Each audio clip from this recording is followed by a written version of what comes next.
Ayan, ready na rin itong ginawa kong sambusa toast. Na-fried ko na siya and naka-ready na siya sa isang malinis na lagyan. Ready to serve na siya. And هاي روز. Hi, madam. How are you? Fine, madam. الحمد لله. اليوم روز بتسوي معكم سمبوسة بالتوست. طريقة إن شاء الله بتعجبكم ولا تنسون لايك وشير وكومنت بليز. يلا روز.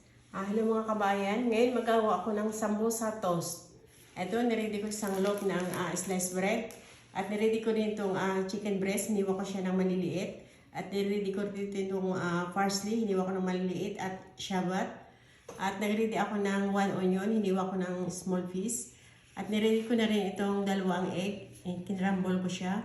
At itong breadcrumbs na pagsasawsawan ko mamaya. At niready ko rin itong salt at maharat powder. Ayan, nilagay ko na sa pan yung onion. Nilagyan ko siya ng konting oil. Halo-haloin ko lang siya ng konti. Ngayon, add ko na yung chicken. Halo-haloin ko siya.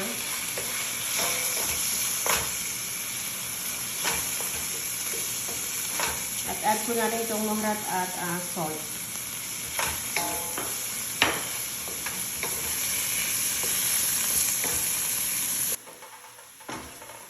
Ayan, luto na siya. Tinurok ko na yung apoy niya. At ngayon, i-add ko na itong vegetable niya. At i-mix ko na ganito. Ayan, niremove ko yung paggilid ng sliced bread. At ngayon, ilalagay ko dito siya at i-roll ko ng ganito. Ayan, after na ma-roll ko siya, ilalagay ko dito siya.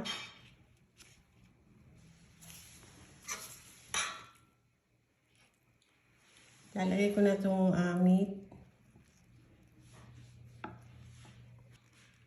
Lalagay ko ng flour dito sa panapi.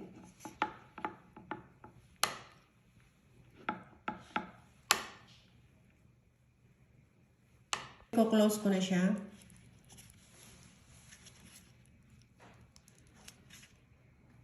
After na ma-close ko siya, i-remove ko itong mga gilid niya. Ayan, open ko na siya. Ayan. Ayun, lalagay ko siya dito sa egg. At lalagay ko siya dito sa breadcrumbs.